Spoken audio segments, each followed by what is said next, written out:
Welcome back to Las Vegas Diaries. I'm Kelly O. On today's episode, we have incredibly talented dancer, model, stilt performer, aerialist. She does it all, Miss Lora Kelsey. Lora has taken her skills as a stilt performer, combined it with pole dancing, and has created a one-of-a-kind, show-stopping act, the likes of which you would only ever see in Las Vegas. She also comes from a Las Vegas entertainment dynasty. Both of her parents were professional dancers here in Las Vegas.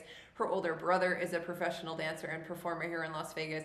And of course, Lora is one of the most sought-after dancers and performers in town. Her entire family has worked at the show Jubilee, of course at different times, and that is actually where I met Lora. Drop dead gorgeous and standing at 6'1", she is one of the most sought-after performers in town, and she happens to be one of my dear friends. I am absolutely thrilled to welcome Miss Lora Kelsey. Welcome back to Las Vegas Diaries. I'm with my guest, Lora Kelsey. Lora is an incredible, insanely talented dancer. She's also a beautiful model. She is the first person to create this really groundbreaking, incredible act where she combines stilts with pole. Is that how you would say it, Lora? That sounds great. Okay. So the first thing I wanted to talk about is your background, sort of your dance training background, where you grew up. And also in your case, I know you come from a Las Vegas dynasty legacy family where both of your parents were professional dancers here in Las Vegas, as well as your older brother. You all danced in the same show, Jubilee. So if you could talk a little bit about your training, your upbringing, your family, and all that. All of it. Well, I was born at the UMC hospital off Charleston in Las Vegas, Nevada. My parents were dancers on the Strip, so they were still dancing while my brother and I were born. I did about half of my childhood here, the other half in California. My parents did everything that they could to give me the best training that they possibly could. So my dad would literally transfer his jobs based off a school that I wanted to train at. So I ended up in Orange County for high school, California. And when I graduated, I started working at Disneyland, dancing in the parades. That's also where I learned stilts. That was the first time I saw a stilt walker, and I completely fell in love. And I begged them to train me. And they only had guys roles, and so and I didn't care. I was like, put me in a guy costume, put me in a head, whatever, like desperate, so in love. So that's the background of my stilt training. And then after that training, I came back to, once I turned 21, I auditioned for Jubilee because you have to in my family. If you want to be a Kelsey, you have to do Jubilee. So when I was 21, I came back to Vegas, and then starts the chaos, the rest of the history. The rest of the history. So that leads into my next question, which comes from viewer Robert. And Robert wants to know if you were in Zombie Burlesque because he thought you looked familiar. You know what? It is. It's the ad. It looks exactly like me. It looks like this, right? You recognize me now? Wow, look at that talent. It's insane. Yes, I was in Zombie Burlesque. I was lucky enough to open it. And then I was also lucky enough to be chosen for the ad. So even if people haven't seen the show, they're like, aren't you that girl? You know? Stunning. I also saw that not only are you totally that girl that everybody sees going up and down the Strip, but somebody actually had that tattooed on their arm or something. Yeah. And it wasn't like he was a fan of me. I think he was a big fan of the show. And he thought it was like art. He thought it was like pop art. He didn't realize it was a photo, that it was a real girl. And so I happened to know someone that was like by the tattoo shop. And like, I don't even know how I got that picture. Like someone was walking by and saw that my face was being tattooed on a guy and was like, hey, can I take a picture of that? That's my friend. Like, it wasn't even like he didn't ever send that to Zombie Burlesque. It was just like a random, Vegas is such a small city that you just, I guess, see stuff like that. What are the odds of that? That is amazing. I know. Talk about the universe aligning so that you can find out that your photo is on somebody's tattoo. Let's backtrack a little bit then. So from Disney to Jubilee that you had to do because your family did it. What was your career after? I think you did Bite or what shows did you do after Jubilee, and like kind of walk us through your career and everything that you've done. So after Jubilee, I left to do Bite, which was a vampire show. And then after that, I kind of freelanced and I worked at a restaurant called She. If anyone remembers that, I used to still walk there. And then once Zombie had auditions, I auditioned for that. That got me back into shows. So then I did Zombie.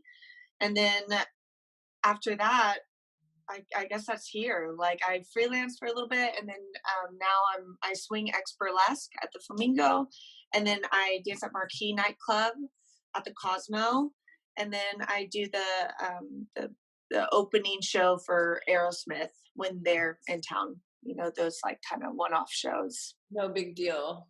I do the opening show for Aerosmith. That's amazing. Just Steven Tyler. I know he's so amazing. I mean, all of them are, but yeah, what a powerful band. I just have to point out, she says, I freelance a little bit. I want to point out that Lora is probably one of the most sought after models and dancers in all of Las Vegas. So when she's talking about freelancing, she's doing every single gig, and production companies are literally begging her to work for them because she's so awesome and talented. And then tell us a little bit more about Aerosmith. That just was right up until the pandemic, correct? Yeah, we only had a few more dates before we never got like our final show. I don't think it's going to happen, but who knows, maybe they'll have another one, or, you know, everything is still up in the air. But yeah, Steven Tyler, actually, like there's only a few characters that each one of us represent something either in their album artwork or it was something in a music video. So you have to be a real fan to be like, oh, that's the album, whatever, you know, or that girl was in this music video, or but Steven Tyler actually made sure in costume came up to each one of us and interviewed us. Not interviewed us, we already had the job, but it was to get to know us. He didn't talk about himself at all. He was very like, tell me about your background, and like he was just so nice, and he was just, his energy was just radiating in art. It's just like a true like creative energetic ball of fire. It was amazing to be in his presence. But yeah, they're great to work with. So yeah, kind of dream come true. I'm just a stilt walker, you know, like, hey everybody, just living the dream, having a show, have a beer, you know. And then watching that show, I feel like I actually understood an entire generation, you know, because they were a little before my time, but seeing it, I'm like, oh, I get what my parents are talking about, you know, I understand. And they kill it too. So you mentioned earlier that you learned stilts at Disney when you were a dancer there. And just for context, so our viewers know, how tall are you? 6'1" on my feet. She is 6'1" without stilts. Mm-hmm. She learned how to perform on stilts at Disney. And then she took her amazing skills on stilts, which she was already doing lots of gigs here in Las Vegas as a stilt performer, and she combined that with pole work and made this incredible act. So tell us about that. Well, when I was actually in Zombie Burlesque, I felt really satisfied in my dance career, and I wanted to create an act, and my only other passion was stilt walking. And I have noticed, like, you only see stilt walkers, you never see a stilt act, you never see stilts on stage. And so I knew I wanted a stilt act, but I didn't know what I was going to pair it with. And I did try dancing, and it just didn't work. And I had hired, I don't know if anyone knows Bex, her husband, Sean. He was in Barnum and Bailey's, and he is an incredible stilt walker, you know, like the real OG. And so I hired him to train me on all these floor tricks, you know, like if you could get down safely, there's all these beautiful tricks you could do on your stilts on the ground. But there's only one trick to get back up. And it's really dangerous. Even if you get it down, it's still like you have to snap up in a split second. It's hard on your knees. It was just learning it. I was like, I don't want to do this. This is not safe. And this is not what I want for my life. So I was like, okay, I need a prop. So this is how it all started, was because I couldn't get off the floor. Like, I can't even say that I like had this idea to do stilt pole. So I was in Zombie at the time, and I was working with Talia, and she is an incredible pole artist, and she was teaching pole at the time, and so I just called her one day, and I was like, this is so weird, but is it possible for me to come to your pole class with my stilts? I need to work from getting off the floor, standing back up on stilts. And she didn't even react. Like, she was like, oh yeah. Like it was like not even weird for her. Yeah, bring your stilts to my pole class. It's gonna be a good day. So, and that girl got me from the floor, sitting up, standing up, literally in 10 minutes. She was just like, go like this, squeeze your inner thighs, sit up. I was like, what? So easy. So then I was like, okay, well, I'm not gonna learn pole. That's impossible. So I was like, I'll have my act, I'll have the pole in the background, and it'll just be a prop. But it just became more and more of this thing where every time I touched the pole on stilts, like people would yell out, or I would just do a kick, and people would get so excited. And then it just hit me like, oh my God, I'm gonna have to learn pole. Like, and it really should have been the opposite, where you should be a pole dancer that throws on some stilts.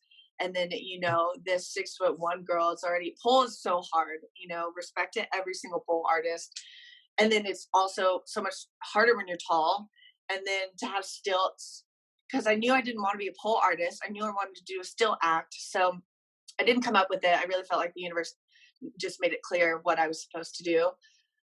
But yeah, I'm still training, but it was definitely like 3 solid years of just tears. Like, you're bleeding and your whole body hurts so bad and you're crying, and that, like, every single lesson I cried after, like, you pay your dues for what you want. So, and I still am ripping skin off, like, at some point. But yeah, so that's the story. We're here now, and it's all worth it. Like, every dancer is blood, sweat, and tears. Every performer, like, that's the physicality of it. That's like the blood sacrifice. Like, how much do you want it? How bad do you want this? It's amazing. Though. It's a sight to behold, and of course, I'm going to put some video of Lora doing this into this video. But if it's something you can see in person, it's absolutely jaw-droppingly amazing to witness. So kudos to you, because all that hard work definitely did pay off. It's really awesome to watch. And then that leads me into my next question from viewer Dylan. He wants to know, how do you dance on those stilts? Well, I have to say, I learned my original stilts at Disneyland, but I actually wasn't like a pegged stilt walker. So there are multiple types of stilts, but the ones that I wear for my act is just a single pole. So they're lighter. So it's easier for me to like go upside down. And I wasn't trained in those. It's a completely different like balance in where your weight is, how you push off your foot. But by then I had known kind of how you do train on stilts, but I just bought a pair of peg stilts, and I would just walk around my apartment holding onto the walls, like like a spider lady, like trying to just test out like how it's just, it's really neuroscience. Like it's just, how long does it take for your brain to adjust how to push off where your weight is, is learning how to walk again. But yeah, what do they say? 10 years or 10,000 hours until you're a master at something. So I just taught myself, you just go until you get it, right? And you fall and you get back up. And, but it does help to be a dancer. Like, we're so trained on knowing our weight placement to the millimeter. So if dancers make great stilt walkers, or we have an advantage, that's for sure. Kind of like point. I think point's harder than stilt walking. I know it's harder than stilt walking. So cheers to the ballerinas in the room, huh? I could never. I am so afraid of heights, Lora. I could never do. I watch you at Marquee. This is another thing that Lora does. She works at Marquee as one of their showgirls, who's kind of like a go-go dancer, and she also performs on stilts in the crowds. And I've seen her walk through a crowded dance floor in a nightclub on stilts, and I just have no idea, in awe of how you're doing that. It's definitely scary because you can't see the floor, and there's always like, ice is the worst. Like, if you step on a piece of ice on stilts, it's scary, but it's almost safer in a way when you're in a crowd, because I'm not going to fall all the way down. If someone pushes me, I'm just going to like start crowd surfing.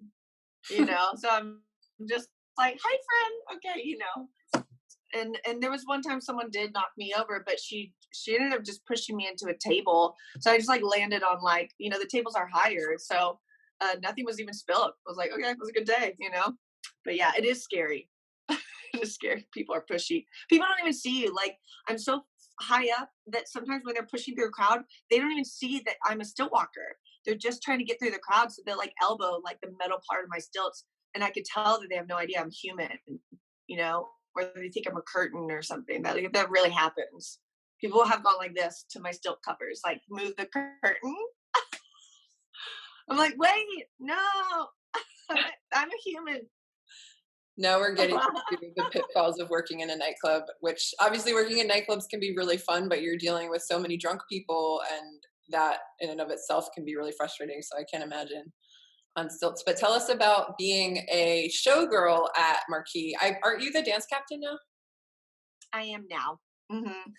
Yeah, Beck started the program, so it's all of her choreography, But she had a baby, so I kind of just fell into place. All the other OGs had kind of moved on or had kids, and so I'm upkeeping. I'm trying to keep what Beck's made alive because she is a genius.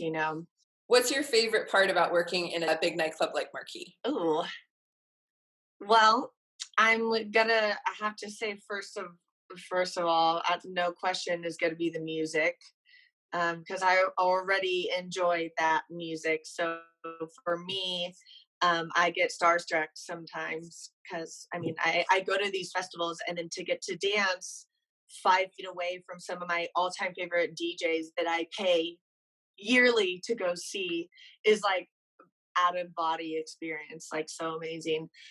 Also, especially at Marquee, God, it's just like such a community of my best friends. Like somehow all of my best friends have ended up working at one job. And like who gets to do that? Like who gets to like dance on stage next to your all-time favorite DJ surrounded by your best friends? I'm like, this is not real life. Like I will never go anywhere. I will never take a contract anywhere else because I'm so happy at Marquee. It's like my ultimate dream job. I'm like not gonna give it up.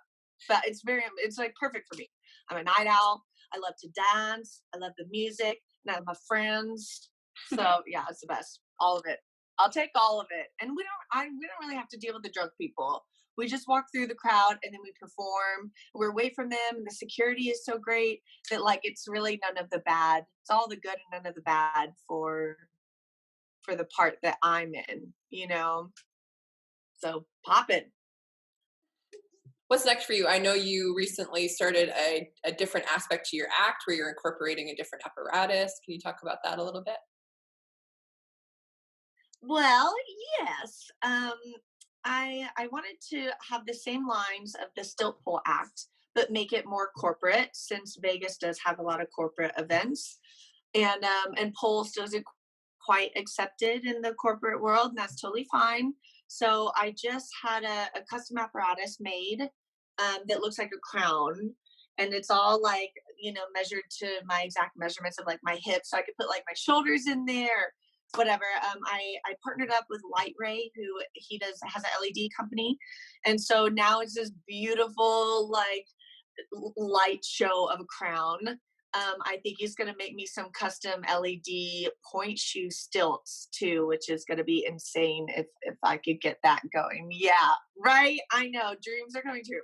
So so that will be what I'll hopefully get going next. And what we've been working on during this quarantine is getting that all lit up, getting some ideas. We just put a motor on it. So it should just be this really elegant. So it should be this really elegant, like slow spinning, like beautiful lines crown apparatus. So we still like get all the splits and with the stilts and everything, and it should be easier on my body, which I will appreciate. Yeah. And that just goes to put it out there. If anyone is putting on conventions in Las Vegas or needs to hire entertainment, Lora is obviously an amazing artist that you can hire either as a still performer or you can hire her act, any version of her act, and she's amazing. So there you go, just putting it Thanks, Kelly. Yeah, there's your plug. So obviously we're in the middle of the quarantine shutdown, whatever you want to call it right now. Las Vegas entertainment and the Strip has been severely hit. Obviously, we're all out of work, and which not to say we're not enjoying the time off, but what do you think about how this is going to affect Las Vegas? What are your thoughts on Vegas coming back after all of this? Well, I'm definitely no expert, but I feel really positive about it. You're seeing one beach open and it's swarmed, or a park open. Like, people are dying to get out. Humans are not meant to live like this. They're so isolated from other humans. We need interaction. We need entertainment and excitement. That's why it's still thriving. It's not going anywhere. I believe when Vegas opens, it's going to be a swarm. Our last few days before things were shutting down, the last few shows I did, all of my friends, including me at X Burlesque, our shows were sold out, and the crowds were wild, like out of control. It was amazing. And so I think people are gonna take it and run with it. As soon as we open, Vegas is here for the people, and the people, they need Vegas. And so I feel really positive about it. And so I'm just enjoying this break. We'll see how it actually turns out, but I am kind of mentally preparing for Vegas to open and it be chaos again. Let's go. So we got to be rested and ready. Speaking of the pandemic, obviously as a high caliber athlete and dancer, you've been having to make sure that you keep your act and your skills up to date, even though no one's performing right now. So I know you were telling me that you've actually been rehearsing your still act in the parks of Las Vegas. Can you tell us about that? Yeah, it's been a journey, that's for sure. You gotta love Vegas because it's like, okay, well, the city is filled with circus performers and the gyms are closed. So like things are gonna get weird outside, that's for sure. I've seen hand balancers even in my like apartment complex. They're just by the leasing office on their cubes. It's adorable. So yeah, it's taken me a few weeks to really figure out the best how to do this correctly, because my act is 20 feet high when I do it, and it's just not something that the average person going to the park is ready or necessarily wants to see. It's a lot. So yeah, I've had a lot of issues actually, and I've had to move parks, and I've decided to just do it at night now because it's too much. Like, people cannot handle it. So, but that's good. So I have to go either with my dad or some friends to make sure that I'm safe. And I now go at night, and I found a park that I like, but it's 300 pounds of gear. So I'll get there. I have to load out, like, find a spot in the grass that's level enough, and then I have to build my entire apparatus.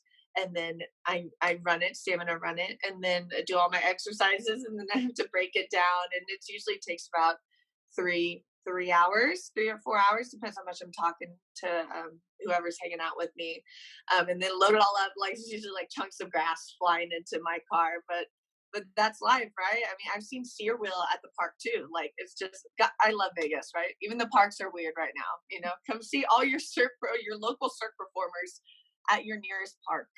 That's Vegas, right?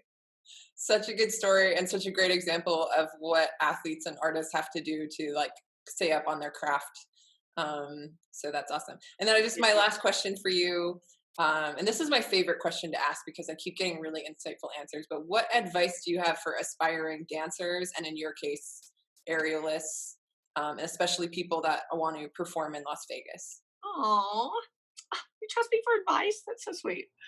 I can only say what I have done, and it's worked for me. I've been as genuine as I can. I have truly followed my heart. I think if you lead with passion, you will be rewarded, and you don't need to do anything else besides love your craft, because the love will lead you to the work, and putting in the work will lead you to the career. it's kind of just been that simple for me. So I hope that everyone can but yeah, go to every audition, be nice. Like, there's so many talented dancers and performers, especially in Vegas. Like, it's one of my favorite things about the city is that the divas and the people who are difficult to work with are weeded out. So you have this community of just the most genuine, kindest humans ever. And so yeah, be nice and work hard and support each other. And I think if your intentions are pure, you're gonna get rewarded, right? That's Also not an expert. really, really good advice. And exactly what I would expect from you, because you're awesome. Thank you, Lora, so much for coming on Las Vegas Diaries. Obviously, she's a hilarious, amazing personality. It was such a gift to have you on our show. You guys, you can follow Lora on Instagram. She has 2 different Instagram accounts, one for her dancing, modeling, everything else, and one for her stilt work and her stilt aerial work. And also she has a Facebook page. I'll be linking all of those things in the description box below, and you can follow her there. And I'm sure if you have any other questions for her, she will answer those for you there. So thank you so much, Lora Kelsey, for coming on Las Vegas Diaries. Oh, thank you, Kelly. I love you so much. It was an honor to be on the show. Thank you. Thank you. Thank you.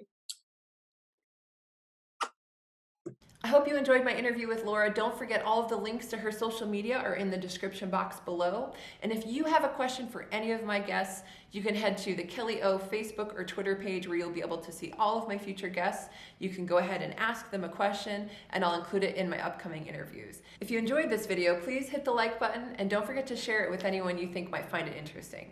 Thank you guys so much for watching, and I'll see you in the next episode.